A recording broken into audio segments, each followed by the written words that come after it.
Hey guys, welcome to our channel. সবাই কেমন আছো? আশা করছি সবাই খুব ভালো আছো। আজকে আমরা যে জায়গায় আছি এটা হলো আলিপুর জেল মিউজিয়াম। এটা আগে সত্যিকারের জেল ছিল, যা পরবর্তীকালে মিউজিয়ামে পরিণত করা হয়। এই মিউজিয়ামে ঢোকার এন্ট্রি ফি কত অ্যান্ড কখন খোলা থাকে সমস্ত ডিটেলস তোমাদের সাথে শেয়ার করবো আজকে এই ভিডিওতে। সো ভিডিওটা শেষ অবধি দেখতে থাকো। তো এটা হচ্ছে পার্কিং এরিয়া, আর সামনেই যে এখান দিয়ে তোমরা ঢুকবে, ঢুকে ডান দিকেই হচ্ছে টিকিট কাউন্টার। সেখান থেকে টিকিট কেটে তোমরা ভেতরে যেতে পারো। টিকিট প্রাইস 30 টাকা মাথা পিছু অনলি। আর যদি তোমরা লাইট শো দেখো তাহলে তার জন্য 100 টাকা এক্সট্রা লাগবে। সকাল 11টা থেকে 5:30 অবধি মিউজিয়ামটি খোলা থাকে। তো এবার এখান থেকে আমরা মিউজিয়ামের ভেতরে প্রবেশ করব। তো ভেতরে ঢোকার পর প্রথমেই তোমাদের ব্যাগ চেকিং করা হবে। তারপর তোমরা চাইলে সেই ব্যাগটাকে ভেতরে জমা রাখতে পারো। অবশ্য বড় ব্যাগ ক্যারি করলে সেই ব্যাগগুলো তোমাদের এই ভেতরে বাঁদিকে যে ঘরগুলো দেখছো এইখানে তোমাদের ব্যাগগুলো জমা রেখে ভেতরে ঢুকতে হবে। তারপর তোমাদের এরকম একটা টোকেন দেবে ব্যাগ জমা রাখার পর। সেই টোকেনটা দেখিয়েই কিন্তু পরবর্তীতে আবার ব্যাগ তোমাদের নিতে হবে।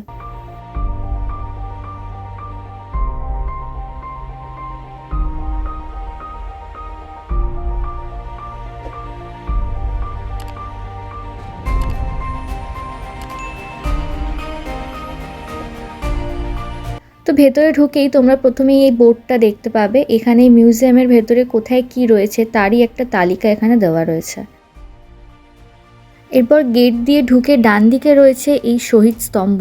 যাদের এখানে ফাঁসি দেওয়া হয়েছিল তাদের স্মরণে এই শহীদ স্তম্ভ এখানে বানানো হয়েছে। এই যে দেখো, এখানে তাদের কিছু নাম লেখা আছে।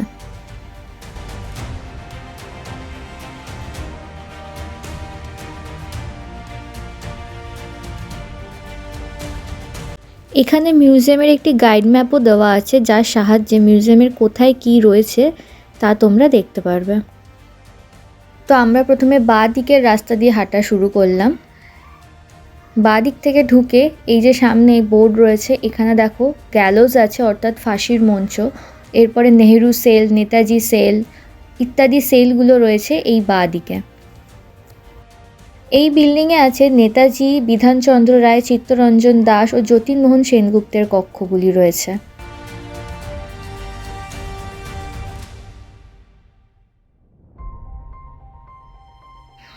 এখানে দেখো আগেকার দিনে জেল বন্ধ করার এই যে টেকনিক, দেয়ালের ভেতর থেকে যেই সিস্টেমে যে পদ্ধতিতে এদের জেলগুলোকে বন্ধ করা হতো সেটা কিন্তু সত্যি খুব ইউনিক। এরকম কিন্তু আমি প্রথমবার দেখলাম। তো তোমরা কারা এই ব্যাপারে জানতে বা প্রথমবার তোমরাও দেখছো যারা, অবশ্যই কিন্তু জানাতে পারো।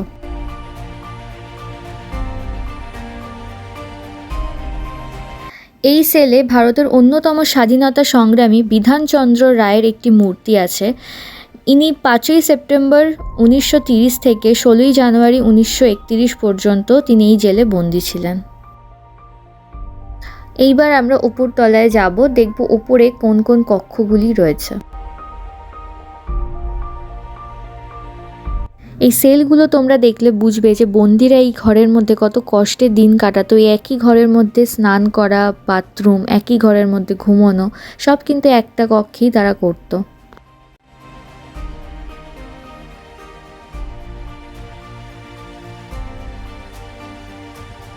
এরপরেই রয়েছে নেতাজি সুভাষচন্দ্র বসুর কক্ষ। এই কক্ষে নেতাজি সুভাষচন্দ্র বসু কোন অপরাধে তাকে এই জেলে এনে রাখা হয় সেই তথ্য কিন্তু তোমরা এইখানে পাবে। এই দেখো, ভেতরে কিন্তু নেতাজি সুভাষচন্দ্র বসুর একটি মূর্তি রয়েছে। নেতাজি সুভাষচন্দ্র বসু 23শে জানুয়ারি 1930 থেকে 23শে সেপ্টেম্বর 1930 পর্যন্ত এই কারাকক্ষে ছিলেন।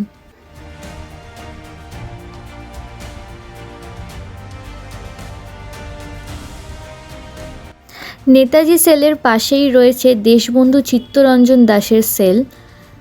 তবে তিনি কিন্তু এই সেলের ভেতরে নেই, তিনি কোথায় আছে সেটা অবশ্যই তোমাদের দেখাবো। তার আগে বলে রাখি, দেশবন্ধু চিত্তরঞ্জন দাশ 14ই ফেব্রুয়ারি 1922 থেকে 9ই আগস্ট 1922 পর্যন্ত এই কারাকক্ষে বন্দী ছিলেন। এক্ষুনি যেটা বললাম যে ওনার মূর্তি কিন্তু ভেতরে নেই, এই যে দেখো তার মূর্তি কিন্তু এই সেলের ঠিক বাইরেই রয়েছে, সেলের ঠিক সামনেই।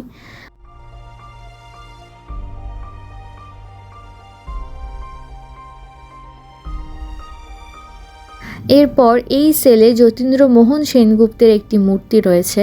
তিনি এখানে 1930 সাল এবং 22শে অক্টোবর 1932 থেকে 5ই জুন 1933 পর্যন্ত এই কারাকক্ষে ছিলেন।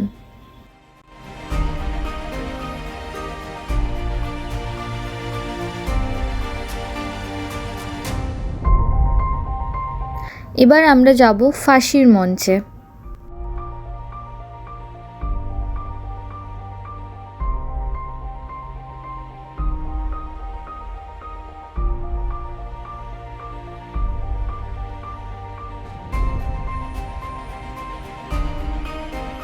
এই যে ফাঁসির মঞ্চটা তোমরা দেখছো, এখানে বহু স্বাধীনতা সংগ্রামীদের ফাঁসি দেওয়া হয়েছে।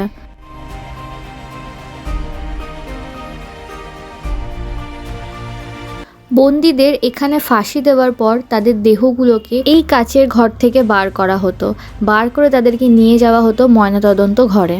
সেই ঘরটাও আমরা তোমাদের অবশ্যই দেখাবো। এই ফাঁসির মঞ্চের ঠিক সামনে রয়েছে এই ঘরগুলি। ফাঁসি দেওয়ার সময় এই ঘরগুলিতে জেলের অন্যান্য বন্দীদের জোরপূর্বক এনে রাখা হতো, যাতে তারা নিজের চোখে এই ফাঁসি দেওয়া দেখে ভয় পায়, আর পরবর্তীকালে যাতে তারা কেউ স্বাধীনতা সংগ্রামী কাজে লিপ্ত না হয়। এই আলিপুর জেলে যে সমস্ত স্বাধীনতা সংগ্রামীরা শহীদ হয়েছিলেন তাদের কিছু নাম এখানে দেওয়া রয়েছে। এরপর এখানে ফাঁসি কাঠ ও ব্রিটিশ রাষ্ট্র, গাছি যখন ফাঁসি কাঠ ইত্যাদি সম্পর্কে তোমরা জানতে পারবে।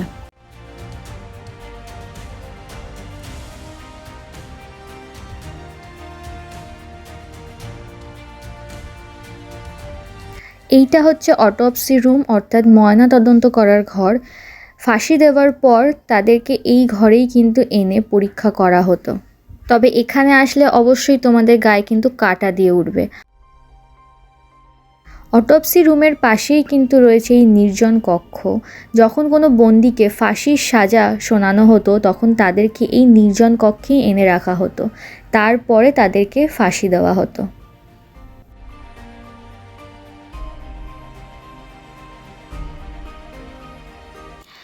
এই ঘরে বিপ্লবী দীনেশ গুপ্তকে রাখা হয়েছিল, যিনি রাইটার্স বিল্ডিংয়ে আক্রমণ করেছিলেন এবং একজন ব্রিটিশ লেফটেন্যান্টকে হত্যা করেছিলেন, তাই তাকে ফাঁসির সাজা শোনানো হয়েছিল।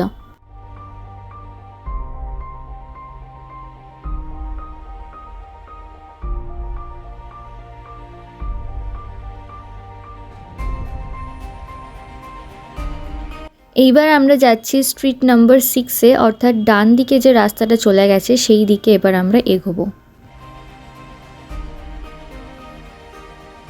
এই দেখো, এইটা হচ্ছে এন্ট্রি পয়েন্ট, এখান দিয়ে আমরা ঢুকেছিলাম। এবার সোজা একটা রাস্তা গেছে, আমরা এখন এই রাস্তা দিয়ে এসছি, এবার যাব এই দিকে সোজা।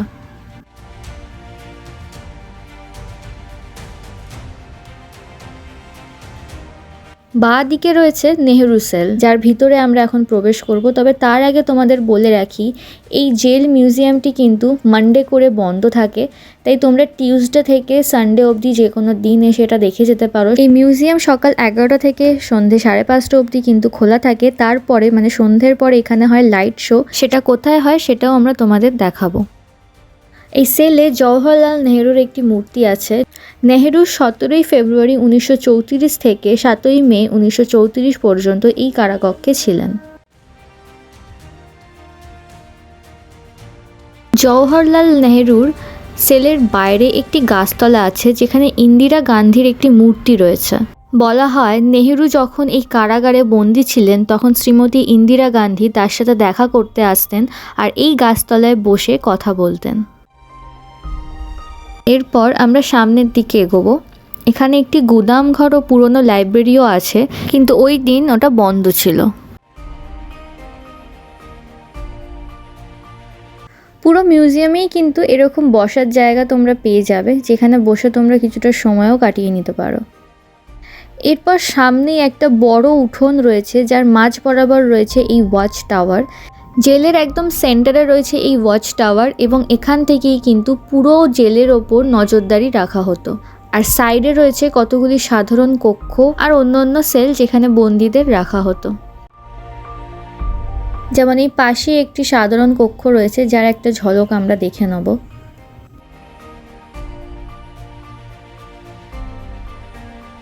এই সেলগুলির কিছু গেট খোলা রাখা হয়েছে সাধারণ মানুষদের দেখার জন্যে।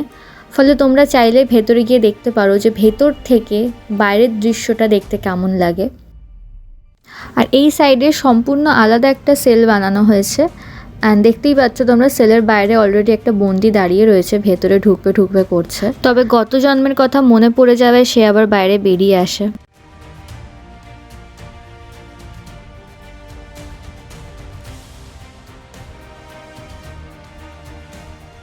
এই সাধারণ কক্ষগুলির ঠিক পাশেই রয়েছে এই পুলিশ মিউজিয়াম, যার ভেতরে তোমরা নানান অস্ত্রশস্ত্র দেখতে পাবে।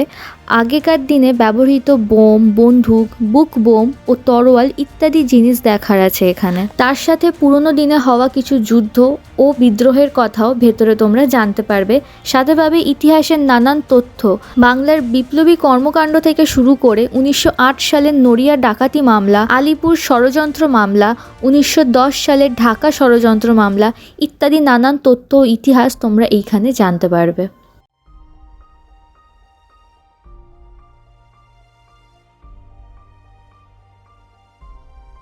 এখানে বিভিন্ন ডিজাইন ও শেপের এই বুলেটগুলো তোমাদের নজর কাড়বে।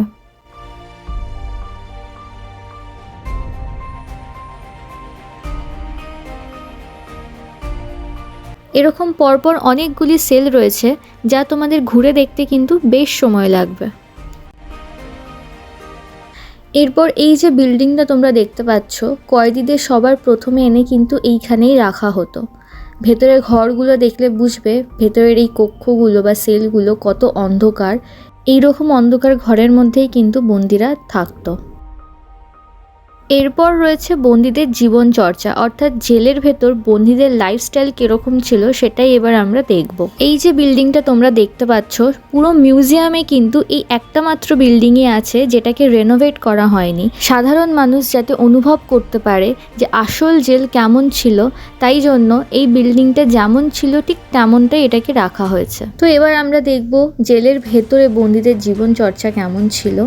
এই দেখো, একই জায়গার মধ্যে একটুখানি জায়গার মধ্যে স্নান করা, সেখানেই তাদের কাপড় কাচা, তার পাশেই এই যে ঘুমানোর জন্য বিছানা রয়েছে, এই একই জায়গায় সমস্ত কাজকর্ম তাদের করতে হতো, সেখানেই তাদের খাওয়া ঘুমানো সব কিছু চলতো।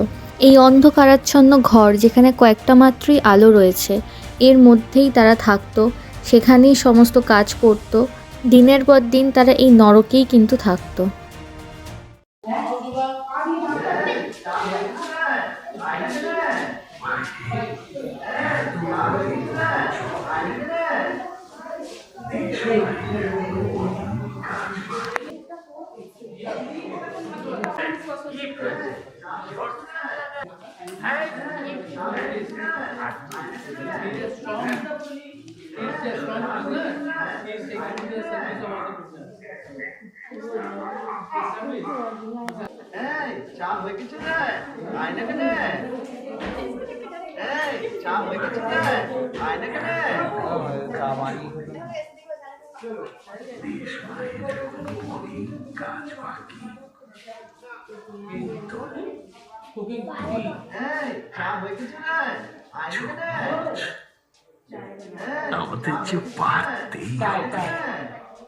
ভাবতেই অবাক লাগে, বহু স্বাধীনতা সংগ্রামী তাদের স্বাধীনতা দাবি করতে গিয়ে এই নরকেই তাদের দিন কাটিয়েছেন। এই বিল্ডিংয়ের বারান্দাতেই চলতো তাদের চুল দাড়ি কাটার কাজকর্ম।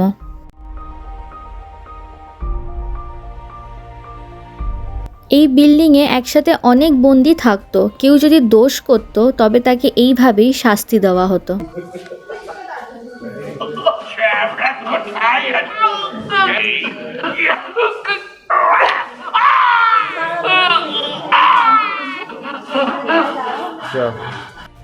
এরপর আমরা যাচ্ছি আর্ট গ্যালারিতে। এই বিল্ডিংয়ের ভেতরে কি কি আছে সেই তালিকা এখানে দেওয়া আছে।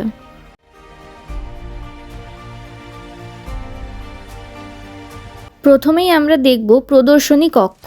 এখানে হাতের তৈরি কিছু জিনিস এবং আর্ট ও দুর্গার মূর্তি আমরা দেখতে পাবো।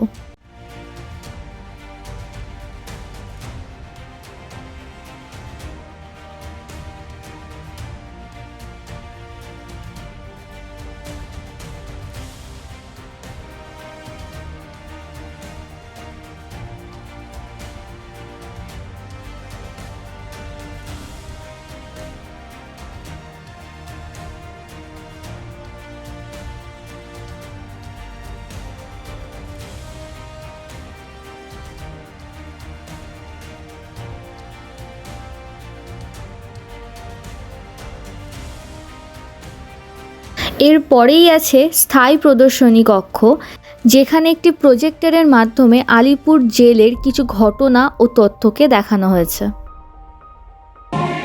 1908 সালের 32 নম্বর মুরারিপুর রোডে অভিযান চালিয়ে 14 জন সাহসী দেশপ্রেমীকে গ্রেপ্তার। তাদের বিরুদ্ধে রুজু করা হয় মানিকতলা বোমা ষড়যন্ত্র মামলা। আজ আপনি যেখানে বসে আছেন, এখানে 30 জন সাহসী বিপ্লবীরা কারাগারে চার দেওয়ালে থাকতে পারে, কিন্তু দেয়াল কখনো বিপ্লবকে থামাতে পারে না।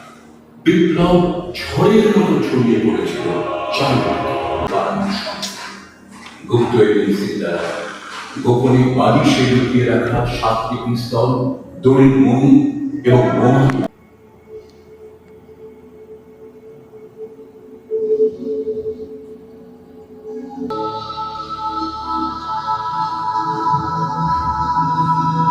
এইখানে দেশবন্ধু চিত্তরঞ্জন দাস, নেতাজি সুভাষচন্দ্র বসু এরকম নানা স্বাধীনতা সংগ্রামীদের কিছু কথা তোমরা দেখতে পাবে।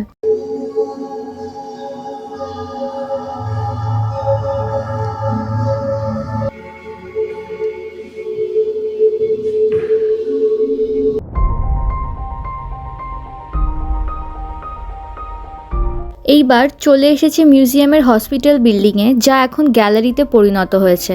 সো আমরা এবার দেখব ভেতরে কি কি আছে। সবার প্রথমেই এই ঘরে আমাদের পশ্চিমবঙ্গের সরকারের পাওয়া কিছু অ্যাওয়ার্ডস তোমরা দেখতে পাবে।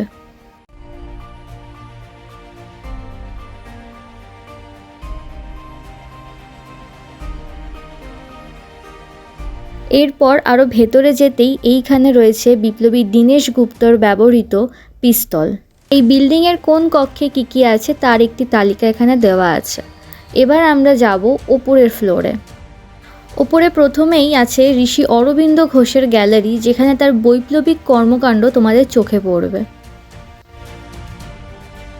তারপরে আছে ভারতের বাঙালি বিপ্লবীদের নানান সংগ্রামের কথা, যেখানে সন্ন্যাসী বিদ্রোহ, সাঁওতাল বিদ্রোহ, নেতাজি সুভাষচন্দ্র বসুর ভারতীয় স্বাধীনতার সংগ্রামের কৃতিত্বের কথা ও ইত্যাদি, যা তোমাদের নজর কাড়বে।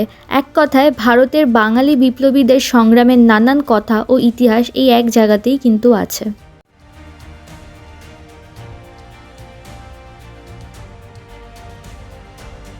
এইখানে আলিপুর জেল মিউজিয়ামে লাইট অ্যান্ড সাউন্ড শো হয়। এই যে সামনে সাদা স্ক্রিনটা রয়েছে, এখানেই কিন্তু স্বাধীনতা সংগ্রাম ও ভারতের নানান ইতিহাস দেখানো হয়। আর এই দিকে হচ্ছে সিটিং এরিয়া। এরপরেই পরপর কিছু ঘরে এরকম কমিক স্টোরি রয়েছে। এই সব গল্প কিন্তু ভারতের স্বাধীনতা সংগ্রাম, বিদ্রোহ ইত্যাদি ঘটনাগুলিকেই এইভাবে কমিক স্টোরির মাধ্যমে প্রকাশ করা হয়েছে। এইবার আমরা ওয়াচ টাওয়ারের ভেতরে প্রবেশ করব, যেখান থেকে এই পুরো জেলের ওপর নজর রাখা হতো। এই ওয়াচ টাওয়ারের ভেতরে একটি গ্যালারি তৈরি করা হয়েছে, যার ভেতর বন্দীদের দৈনন্দিন কাজকর্ম দেখানো হয়েছে। যেখানে কোনো বন্দীকে এইভাবে দাঁড় করিয়ে রাখা হতো, আবার কোনো বন্দী এখানে মশলা তৈরি করছে, আবার কেউ ডাব ছাড়াচ্ছে।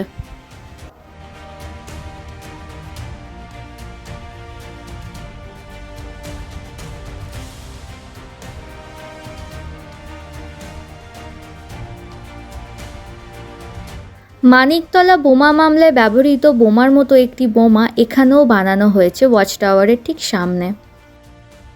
তো বন্ধুরা, বাইরেটাও এখন বেশ অন্ধকার হয়ে এসছে, আর আমাদেরও এবার ফেরার পালা।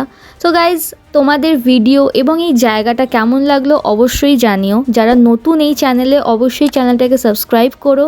তোমাদের ভালোবাসা এবং সাপোর্ট দিও এবং আমাদের পাশে থেকো।